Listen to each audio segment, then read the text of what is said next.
poker has evolved.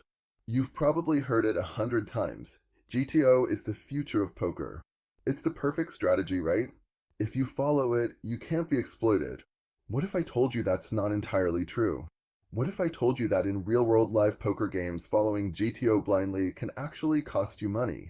The problem isn't GTO itself, it's how it's applied. GTO is a tool, but it's not a rulebook. And if you treat it like one, you'll run into major problems in live poker. That's exactly what we're going to break down today.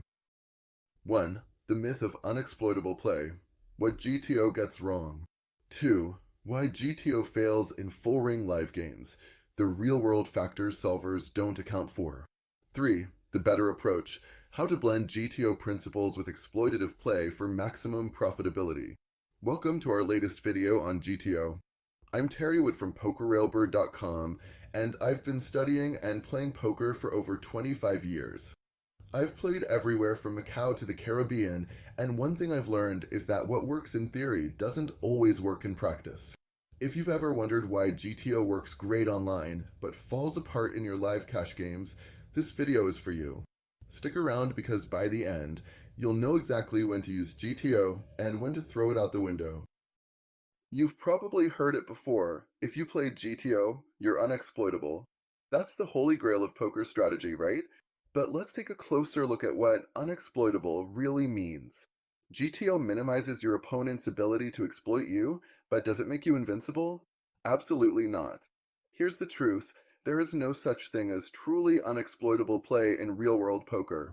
You can reduce your weaknesses, but you can't eliminate them entirely. Can you still be bluffed? Without a doubt. A solver might tell you to fold 20% of the time, which means you will fold the best hand sometimes. But that's not the only reason. Will you sometimes be bluffed and fold the winning hand? Of course. And if you never fold a winning hand, you're probably losing money in the long run. Does mixing it up make you unexploitable? Not by any measure. If you play weak hands just to balance your range, you've already exploited yourself. This is where a lot of players get it wrong. They assume that because GTO tells them to bluff at a certain frequency, it must be correct all the time. But poker isn't played in a vacuum. Let's say you're playing in a live $2, $5 cash game, and you follow a solver-approved bluffing frequency. You fire a big river bluff, but your opponent is a calling station. Does GTO care? Not at all. But should you? Absolutely. Because while GTO tells you to bluff X% of the time, in this situation, it's just burning money. Now, let's look at a different scenario. You're facing a tight aggressive player, someone who doesn't just bet for no reason, but plays a solid, disciplined strategy. The tag bets 75% of the pot, giving you improper odds to continue. GTO doesn't account for player types. It assumes every opponent is playing theoretically optimal poker.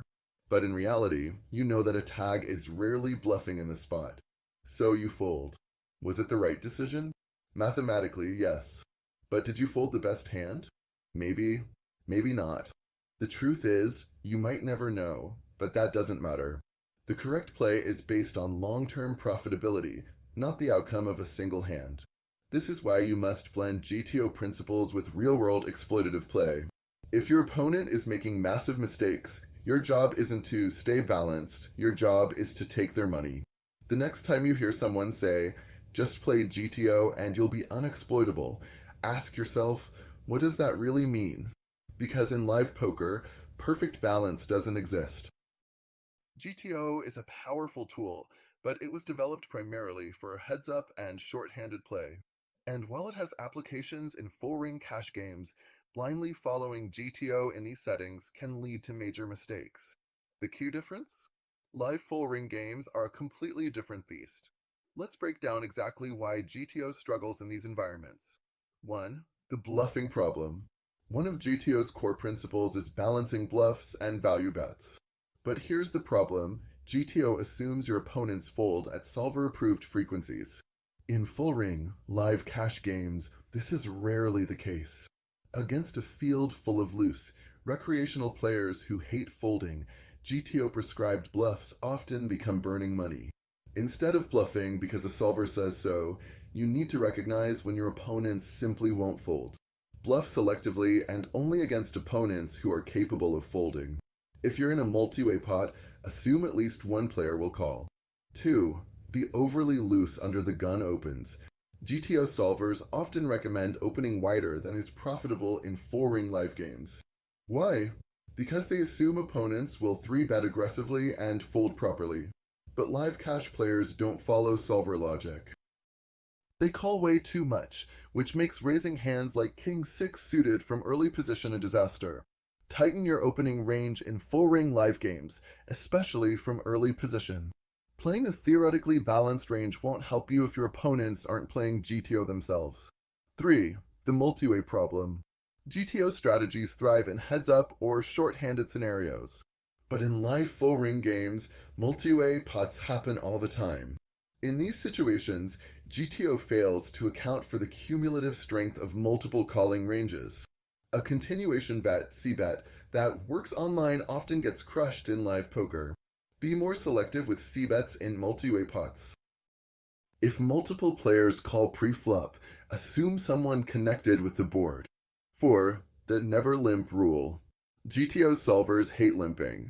But in live full-ring poker, limping can be the best play in certain spots. Take this example, you're on the button with pocket twos in a game where 5 players have already limped.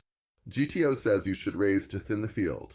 But in live poker, raising just reopens the action and invites unnecessary risk. Limp behind when the conditions are right. If a raise would only bloat the pot and put you in a tough spot, taking a cheap flop is the better option. The bottom line?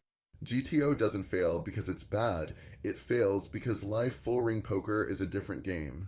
Adjust your strategy and you'll see better results. If you've studied GTO, you've probably heard that you should continuation bet a high percentage of the time as the pre-flop aggressor. The theory behind this is simple. You had the best hand pre-flop, so you should represent strength post-flop. GTO assumes you're playing in a mostly heads-up environment. In full-ring live games, that's rarely the case. But here's the problem, the multi-way disaster. Let's break this down. Pre-flop, you raised ace of clubs, king of clubs under the gun, got 4 callers, and now the flop is 2 of hearts, 9 of hearts, and the 8 of diamonds. What does this board mean? Flush draws are out there. Straight draws are alive. Any player holding a lone 9 or a higher pocket pair now has you crushed. But let's be real, if you fire a C-bet here, you're getting called in multiple spots. And if you get raised, now what? Are you really going to barrel into a board that smashes your opponent's calling ranges? Check and evaluate. A C-bet here often sets money on fire unless you know your opponents are prone to folding. One of the biggest mistakes live players make is thinking they have to C-bet every time they raise pre-flop. But ask yourself, what are you actually accomplishing? Many live players don't fold the way solvers assume they should. They call with gush shots, weak top pairs, second pairs, hands that aren't folding just because you C-bet. C-bet selectively. Consider board texture, number of opponents, opponent tendencies, and whether your bet actually achieves anything. There are times when C-betting is the right move. Let's say you raise ace of spades and the king of spades and get just 1 caller. The flop comes king of diamonds, 7 of clubs, and 2 of spades. Here, a C-bet makes sense because you likely have the best hand. The board is dry, no immediate draws. You can extract value from worse hands like king-queen or king-jack. In spots like these, C-betting is profitable. But in multi-way pots with dangerous boards, checking can often be the better option. The key takeaway? C-betting is a tool, not a rule. In live poker, blindly firing because GTO says so can be a mistake. If you're heads up on a dry board, fire away. If you're in a multi-way pot on a connected board, proceed with caution. GTO is a powerful tool, and it works incredibly well in online poker. But when you bring those same strategies into a live full-ring game, things start to fall apart. Why? Because online and live poker are 2 completely different environments. In online poker, players follow solver-proof strategies. Most players play 6-handed, which means that most hands are heads-up or 3-way post-flop. Because most players are using HUDs and solvers, players fold at predictable frequencies. Online is fast-paced with high hand volume, and most players are involved in several games at once. In live poker, players call way too much and overvalue hands. Multi-way pots are more the normal rather than the exception. Psychology and exploitative adjustments matter more. Fewer hands per hour, requiring better decision-making. No solvers or HUDs, players must calculate odds, make reads, and adjust their own strategy in real time. In online games, players are more likely to fold because they're trained to follow optimal play. In live games, people don't fold just because a solver says they should. They're there to play, chase draws, and see showdowns. So what's the solution? Use GTO as a foundation, but adjust based on your opponents. If your table calls too much, bluff less and value bet wider.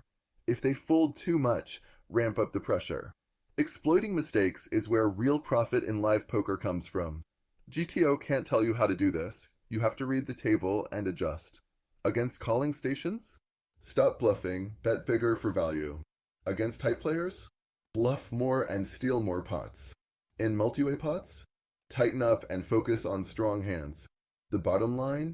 GTO is a great tool, but it's not a one-size-fits-all solution. If you're playing online, GTO will serve you well. But if you're playing live, you need to adapt, or you'll get left behind. We've broken down where GTO works and where it fails. Now, let's talk about the better approach, one that blends the best of both worlds. Because poker isn't about blindly following rules, it's about using the right tools at the right time.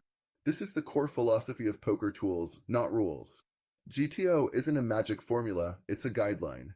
To truly succeed, you need to know when to apply it and when to adjust. GTO is incredibly useful for learning sound fundamentals. It teaches us how to construct balanced ranges, how to avoid major leaks in our game, how to play theoretically strong, disciplined poker. But here's the key: GTO is a starting point, not the final answer. Once you understand the fundamentals, you must learn when to deviate. Use GTO to establish a solid foundation. Use it to understand frequency-based play, but don't let it override real-world adjustments. This is where real poker is played. Unlike online, live players have unique tendencies and habits. If you're not paying attention to them, you're leaving money on the table. If a player calls every flop bet, does GTO say to keep c-betting? Maybe, but solvers won't tell you that. That's something only you can adjust for. The best players don't just follow the rules. They exploit mistakes. They understand that maximizing profits is more important than being unexploitable. Bluff less against calling stations, value bet wider. Punish overly aggressive players by trapping instead of folding. Adjust to table dynamics instead of forcing balanced play. This is why poker tools, not rules, is the smarter approach. GTO is one tool in your arsenal, but it's not a substitute for real-world poker instincts. So what's the takeaway? Learn GTO, but don't be a slave to it. If you want to win in live poker, you have to think beyond theory. Study GTO to build a strong foundation. Use exploitative adjustments to maximize profits. Focus on reading opponents and table dynamics, not just following solver outputs. We've covered a lot in this video, so let's recap the key points. GTO is a powerful tool, but it's not a rulebook. Full-ring live poker requires adjustments that solvers don't account for. Exploitative play often generates higher profits than rigid balance. Real-world poker is about reading players, adjusting, and making profitable decisions.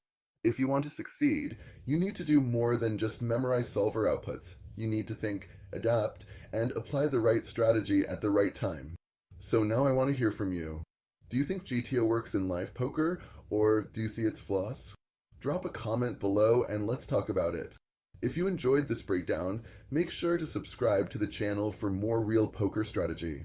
And if you want to take your game to the next level, head over to Pokerrailbird.com for more in-depth articles, tools, and insights. Thanks for watching, and remember, poker is about tools, not rules.